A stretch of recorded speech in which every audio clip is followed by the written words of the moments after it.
The original Fallout game is very unique in that it presents the player with a time limit to complete the main quest. The entire game has a sense of urgency because of this, and gave the player more attention as they search for a water chip and help out different settlements. Unfortunately, even if the player gets to the end of the game, the canon ending is not a particularly happy one for the main character. I'm Will from Game Rant, and today we're talking about the original Fallout's depressing ending. This should go without saying, but spoilers ahead.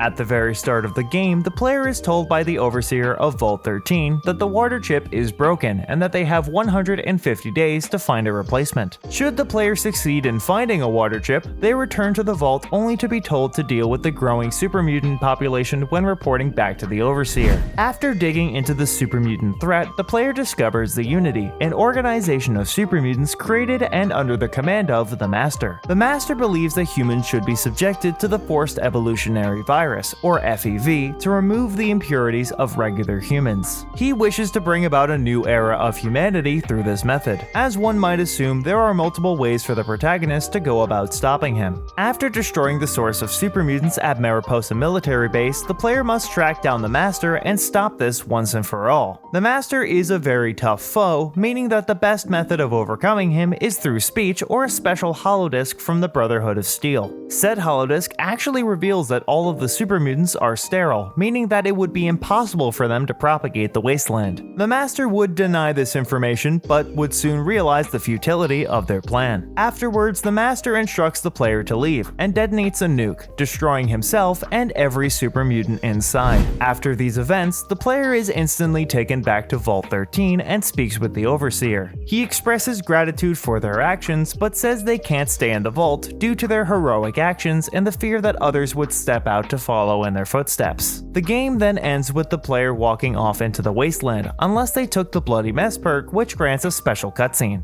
Even with the good ending, the player is exiled for succeeding in the suicide mission they were sent on. It's a tragic tale, but at least there's some amount of hope for the future. The bad ending isn't much better, as the player chooses to join the Master and his army. The player then becomes a super mutant in a particularly brutal cutscene, followed by the super mutants invading and killing the inhabitants of Vault 13. This game is decidedly the most bleak, as the super mutants, as mentioned before, cannot reproduce and will die out once the last human is infected. That was our look at the endings of the original Fallout. For more games and articles like this, remember to drop by GameRant.com. Thanks for watching, and we hope to see you next time.